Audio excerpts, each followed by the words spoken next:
Assalamualaikum warahmatullahi wabarakatuh. Alhamdulillah, Allahumma sholli ala Muhammad wa ala ali Muhammad. Selamat pagi anak-anakku sekalian yang soleh dan solehah. Alhamdulillah, ketemu lagi di pembelajaran virtual.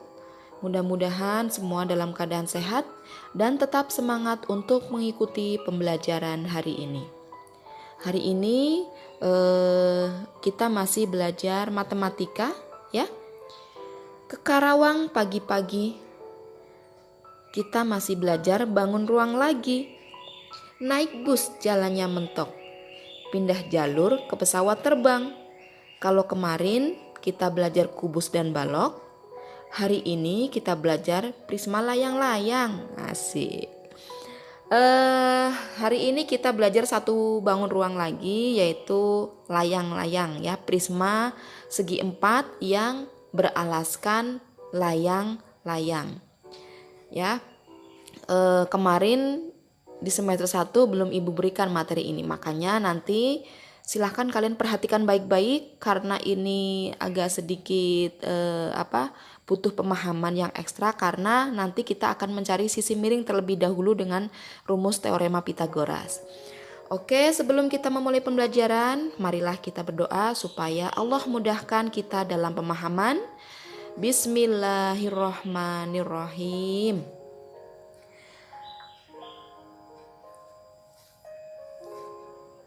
Kalian harus tahu dulu perbedaan layang-layang dan belah ketupat ya.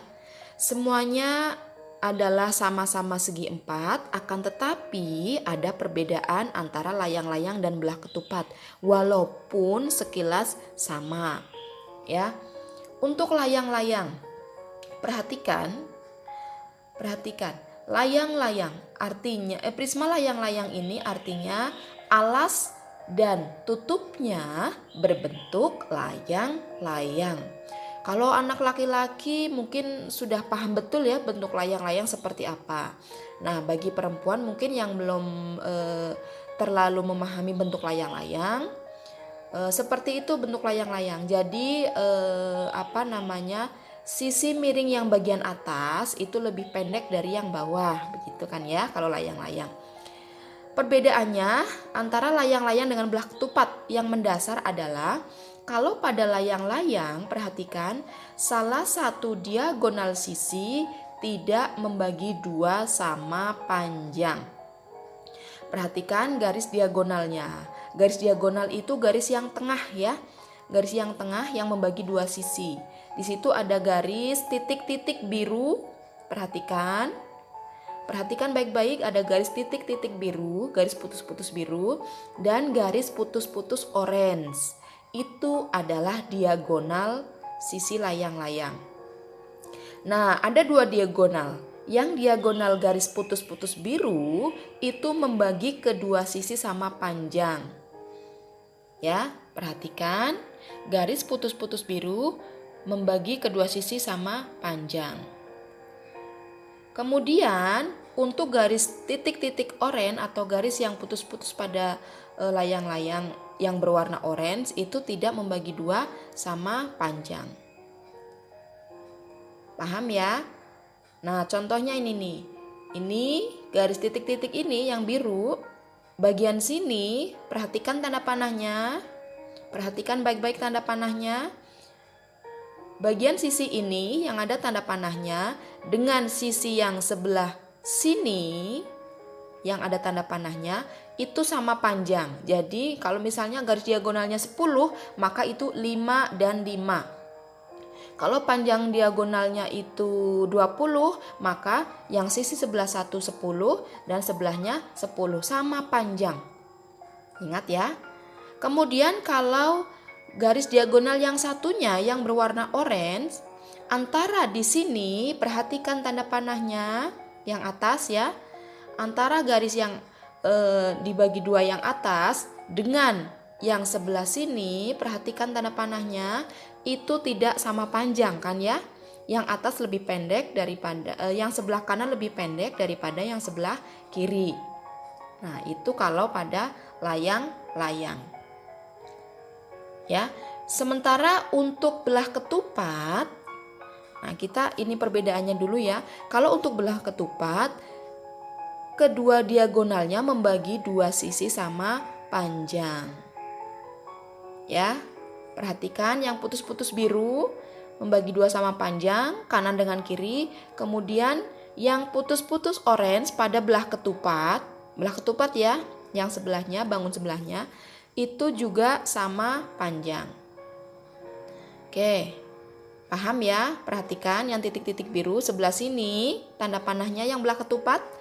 Perhatikan gambar prisma belah ketupat yang tanda panah hitam. Sebelah sini akan sama panjang dengan yang sebelah atasnya lagi.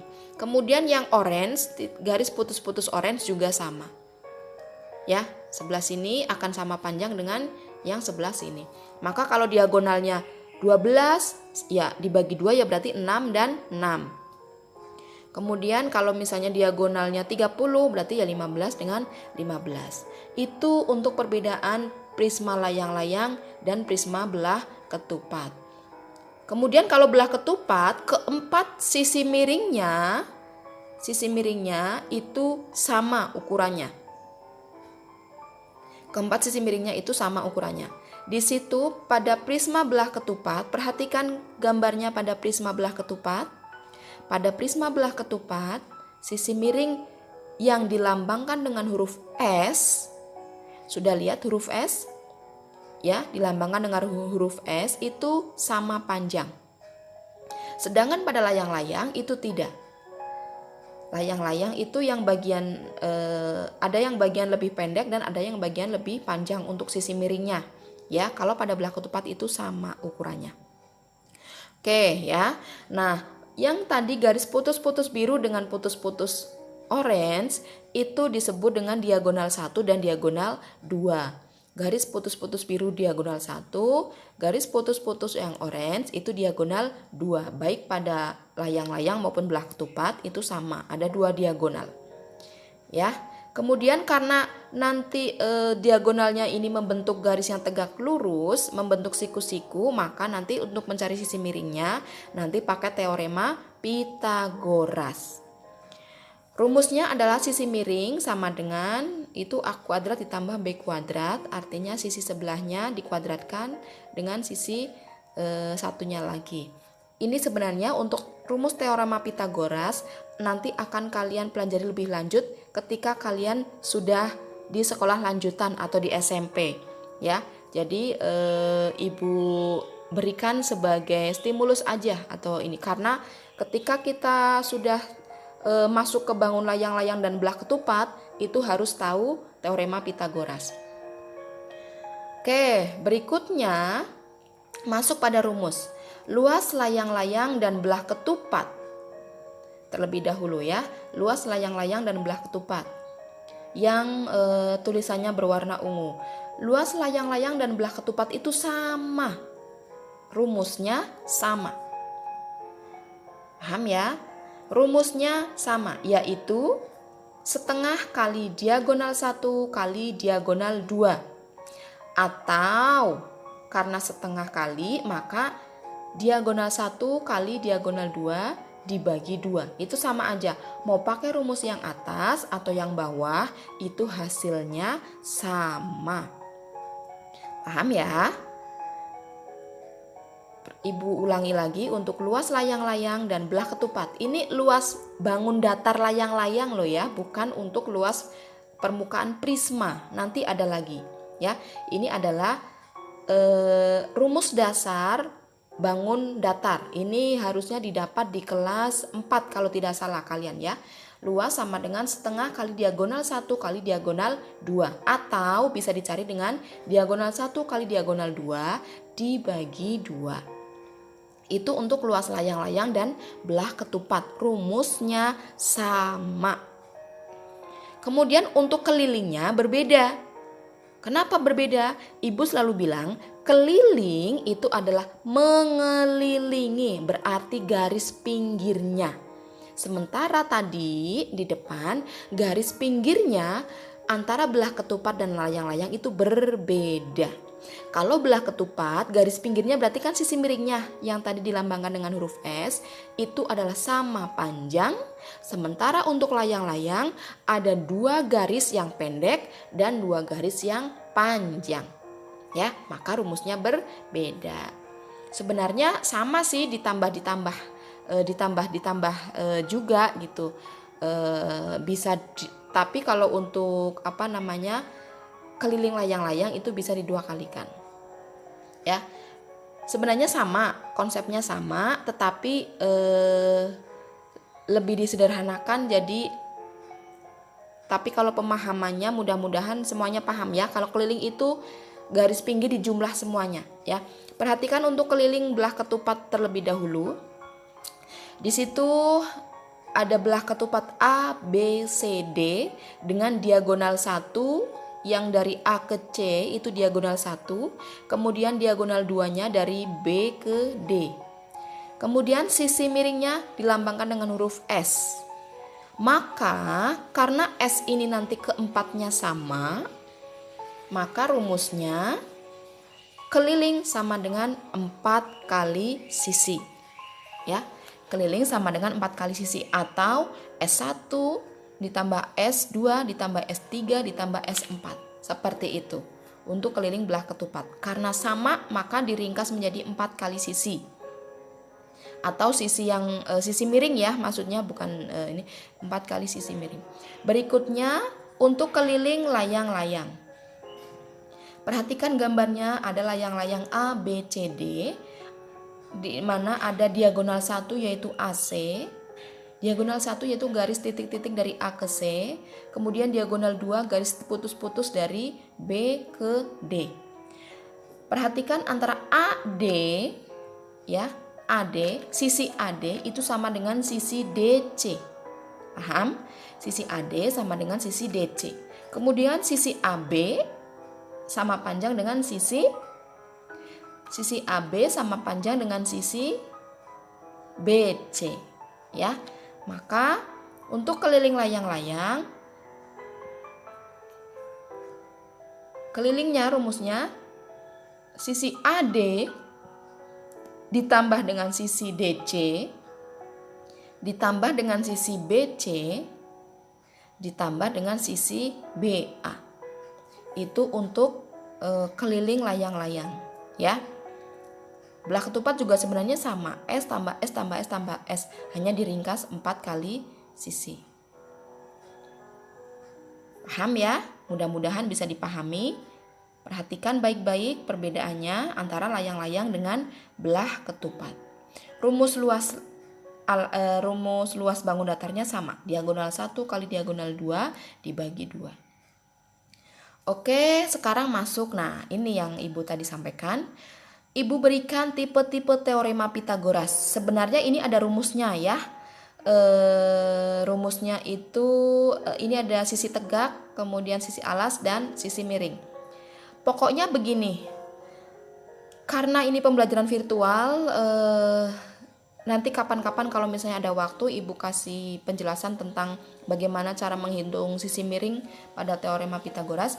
Ibu berikan pasangan-pasangan bilangan yang biasanya menjadi ukuran pada segitiga siku-siku ya, dimana kalau siku-siku ada sisi miring di depan sudut siku-sikunya, maka itu bisa dicari dengan Pitagoras, rumus Pitagoras. Perhatikan, pokoknya begini, kalau sisi miring kedua sisinya itu 3, 4, maka sisi ketiganya, sisi miringnya itu pasti 5. Ya, jadi pasangan-pasangan ini yang tipe 1 nomor 1, perhatikan. Nomor 1 tipe 1 pasangannya itu 3, 4 dan 5. Ya, maka ketika kedua sisinya 3 dan 4, maka pasangannya pasti 5. Atau kalau keduanya 4 dan 5, maka sisi satunya pasti 3. Begitu ya, paham? Kalau sisi keduanya 3 dan 5, maka pasangannya pasti 4. Satunya lagi, sisi sebelahnya lagi. Paham? Kemudian untuk tipe 2, kalau ada salah satu sisinya 5, dan 12, maka sisi berikutnya adalah 13. Itu sudah pasti. Ya, perhatikan, pokoknya kalian harus tahu ini pasangan-pasangannya. 3, 4, 5. Kemudian ada 6, 8, 10. Ada 9, ada 12, pasti salah satunya 15. Kemudian sisi sebelahnya 12, 16, pasti 20. Kemudian sampai pada tipe keempat, kalau ada pasangan 16, 30, pasti sisi salah satunya adalah 34. Itu sudah menjadi pasangan ya, 3 ini. Silahkan nanti kalian ini bisa bisa dihafalkan ya. Tapi nanti kalian juga harus tahu kenapa kok ada pasangan seperti itu ya. Nanti lebih lanjut lagi dipelajari di SMP. Kalau untuk teorema Pythagoras. Oke, itu sebatas pengetahuan saja.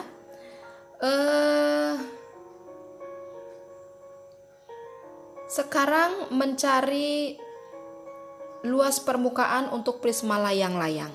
Ya, jadi kita belajar prisma layang-layang terlebih dahulu. Prisma belah ketupatnya nanti di pertemuan berikutnya. Prisma layang-layang, luas permukaannya rumusnya adalah 2 kali luas alas ditambah keliling alas kali tinggi. Ibu ulang, luas permukaan prisma layang-layang adalah 2 kali luas alas ditambah keliling alas kali tinggi. Kenapa 2 kali luas alas? Ingat bahwa luas permukaan adalah semua dinding yang menutup bangun ruang tersebut, itu disebut luas permukaan.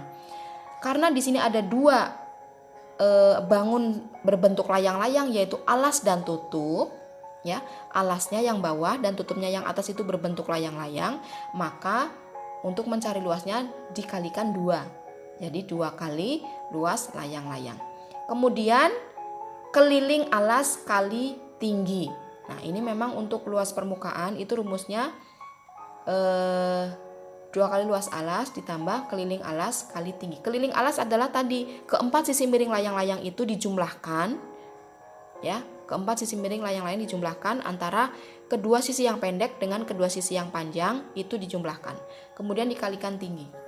Ya, jadi dengan kata lain, untuk mencari luas permukaan prisma layang-layang ini, kalian harus mencari luas alas layang-layang terlebih dahulu dan mencari keliling layang-layang terlebih dahulu. Otomatis kalian harus mencari sisi miring layang-layang terlebih dahulu untuk mencari keliling, untuk menemukan keliling. Paham? Ya, oke, nanti pada soal ya. Berikutnya volume. Volume rumus dasarnya ibu selalu ingatkan bangun ruang luas alas kali tinggi. Volume sama dengan luas alas kali tinggi. Karena alasnya ini berbentuk layang-layang, maka luas layang-layang bagaimana? Nah, tadi sudah di depan, luas layang-layang dengan luas belah ketupat itu sama, yaitu setengah kali diagonal 1 kali diagonal 2. Baru dikalikan tinggi prisma ya. Jadi luas alas kali tinggi prisma. Maka volumenya setengah kali diagonal 1 kali diagonal 2 kali tinggi prisma untuk volume prisma layang-layang. Paham? Oke, lanjut. Contoh sebuah prisma layang-layang. Alas ini ada di LKS halaman 5 nomor 3 ya. Silakan kalian buka LKS halaman 5 nomor 3. Alas sebuah prisma berbentuk layang-layang dengan panjang diagonal masing-masing 32 cm dan 42 cm. Jika panjang sisi alas yang pendek 20 cm dan tinggi prisma 21 cm, hitunglah luas permukaan prisma dan volumenya. Perhatikan gambarnya. Pahami betul soalnya. Sebuah prisma berbentuk layang-layang dengan panjang masing-masing diagonal 32 dan 42. Artinya panjang diagonal yang pendek itu 32 cm. Kemudian panjang diagonal yang panjangnya itu 42 cm. Ini diagonal pendek 32 cm. Perhatikan betul-betul gambarnya, perhatikan gambarnya. Ya. Panjang diagonal yang panjang berapa? 42. Nah, yang garis orange ya. Yang garis putus-putus orange 42 cm. Kemudian apalagi? Sisi alas pendek, panjang sisi alas pendek. Berarti yang mana? Sisi yang pendek. Nah, yang ini yang garis orange, sisi yang pendek berapa? 20 cm. Kemudian tinggi prisma. Tinggi prisma boleh di kiri, boleh di kanan, 21 cm. Perhatikan gambarnya ya. Perhatikan gambarnya. Yang ditanyakan adalah luas permukaan prisma dan volumenya. Maka cara menyelesaikannya seperti biasa, sistematis dan runtun. Diketahui diagonal 1 32, diagonal 2 42, tinggi prisma 21 dan sisi pendek alas 20. Ditanyakan volume dan luas permukaan. Jawab. Ini mencari volume dulu ya, karena kalau mencari volume kan sudah ketahuan semua. Volume rumusnya luas alas kali tinggi. Alasnya berbentuk layang-layang, maka luas alasnya setengah kali diagonal 1 kali diagonal 2 kali tinggi prisma. Masukkan angkanya, volume sama dengan setengah kali 32, diagonal 1 32, kali diagonal 2 42, kali 21 cm. Kemudian, karena 32 ini kita bisa bagi 2 dengan 2 ya, setengah kali 32 itu kita coret. Setengahnya 32 dibagi 2 itu 16, maka 16 kali 42 kali 21. 16 kali 42 hasilnya 672 kali 21. Hasilnya 14.112 cm pangkat 3 harusnya ya. Cm pangkat 3. Itu untuk volumenya. Kemudian untuk mencari luas permukaannya, nah karena luas permukaan itu mencari keliling juga, maka kita cari keliling terlebih dahulu ya. Langkah pertama adalah menentukan luas alas dan juga keliling. Oke, untuk menentukan luas permukaan, kita harus tahu sisi miringnya S1. Perhatikan gambar lagi, perhatikan gambar. Ya, perhatikan gambarnya. S1 yang merah, kita harus mencari ini, kemudian mencari S2, kemudian mencari sisi ketiga atau S3, dan mencari sisi keempat atau S4. S2 sudah diketahui yaitu 20 cm. 20 cm itu akan sama dengan S3. S2 itu sama panjang dengan S3, maka S3 juga 20 cm. Sedangkan S1 dan S4-nya kita belum tahu ya, kita belum tahu. Maka kita akan mencari. Cara mencarinya adalah dengan rumus teorema Pythagoras yang tadi. Ya, dengan rumus teorema Pythagoras yang tadi. Oke. Untuk mencarinya kita harus membagi 2 diagonal yang diagonal 1 terlebih dahulu, yang 32. Ya. Karena kalau di sini 32 panjangnya, maka sebelah sini itu berapa? 32 dibagi 2 karena sama panjang. Diagonal yang 32 ini kita bagi 2. Berapa? Yang sebelah sini yang ditanda panah biru 16. Maka kalau di sebelahnya 16, maka di sisi sebelahnya juga karena sama panjang, maka di sini juga 16. Nah, kemudian karena untuk mencari S1 dan S2 ini kita harus memakai rumus Pythagoras, kita harus tahu dulu nih. Kalau 32 dibagi 2 itu kan membagi 2 sama panjang ya, 16 dan 16. Sementara diagonal yang garis orange itu kan tidak sama panjang. Maka kita cari dulu untuk yang garis pendeknya itu berapa. Maka caranya, nah yang ditanyakan kan sini ya, berarti berapa? Ibu ulang. Perhatikan yang garis diagonal orange, kita harus tahu dulu yang sebelah sini yang ada tanda tanyanya. Nah, sini. Kalau di situ berarti 16, sisi siku-sikunya berarti 16, kemudian 20. Tadi ada pasangan-pasangan teorema Pitagoras yang sudah Ibu tampilkan di depan ya.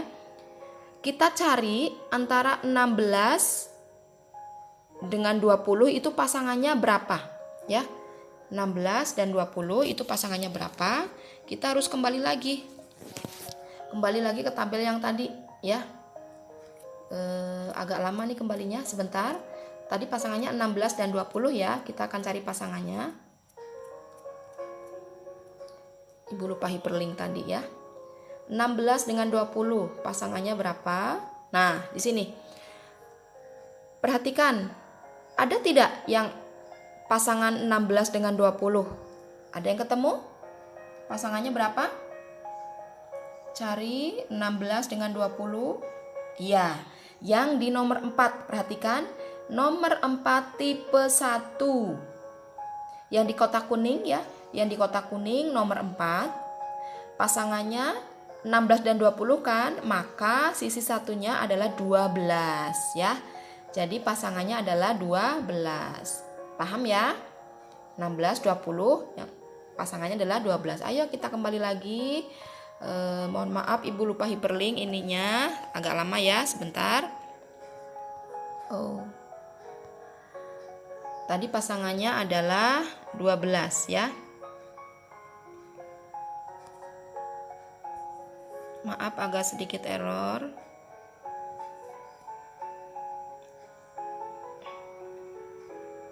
Maka sudah ketemu pasangan dengan antara 16 dengan 20 adalah 12.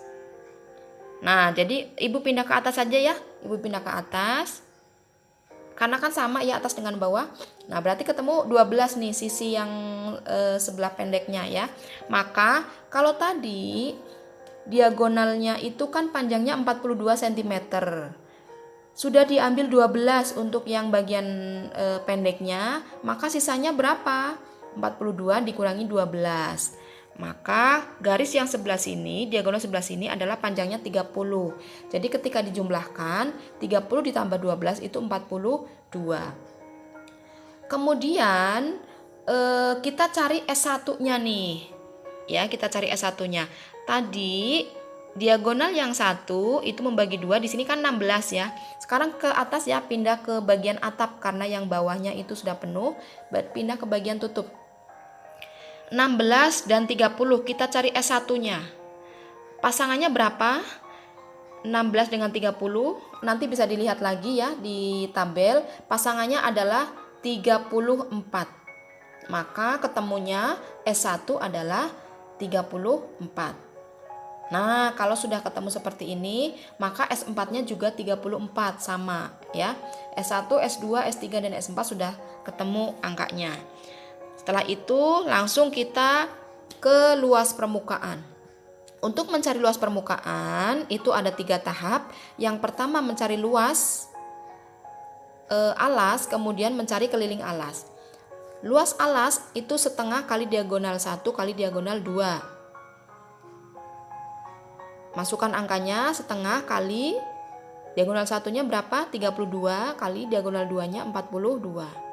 Luas 672 ketemunya ya, cm pangkat 2. Mohon maaf kurang. Kemudian kelilingnya itu ditambah S1 ditambah S2 ditambah S3 ditambah S4. S1 tadi 34, S2 20, ditambah S3-nya 20, ditambah S4-nya 34. Ketemunya 108 cm. Setelah itu baru kita bisa mencari luas permukaan. Rumusnya 2 kali luas alas ditambah keliling alas kali tinggi. Dalam kurung dikerjakan terlebih dahulu. 2 kali luas alasnya sudah ketemu berapa di atas? 672. Ditambah keliling alasnya 108 kali tinggi prisma berapa? 21 cm. Maka 2 kali 672 hasilnya 1344 ditambah 108 kali 21 2268. Hasilnya 3612 cm pangkat 2 karena itu luas. Oke. Paham? Mudah-mudahan bisa dipahami ya. Sekarang silahkan kalian selesaikan latihan ini. Satu soal saja. Mudah-mudahan semuanya betul. Hitung luas permukaan dan volumenya. Ini adalah soal di buku LKS halaman 4 yang nomor 2. Ya. LKS halaman 4. Oh, maaf, bukan. Kalau halaman 4 itu yang 20 cm ya ininya. Ini 21 cm tingginya. Tingginya 21. Oh, maaf 20 ya. 20. Ibu ralat ya soalnya tingginya itu 20 cm bukan 21. Maaf. Salah di situ ya. Ingat, tingginya 20 cm. Pokoknya soal yang ada di halaman 4 LKS yang nomor 2. Tingginya 20 cm, maaf ya, Ibu salah ketik. Silahkan soal ini dikerjakan, kemudian seperti biasa foto, kemudian upload di file tugas ya, di kolom tugas. Mudah-mudahan semuanya bisa mengerjakan dengan sebaik-baiknya dan betul. Seperti biasa, yang tercepat dan terbenar akan ada poin ya. Terima kasih, tetap semangat. Mudah-mudahan materi ini bisa dipahami walaupun sedikit ya. Ibu sengaja memberikan materi sedikit karena ini butuh pemahaman. Terima kasih, selalu tetap semangat dalam belajar dan jangan lupa berdoa supaya dimudahkan. Terima kasih, selamat mengerjakan. Assalamualaikum warahmatullahi wabarakatuh.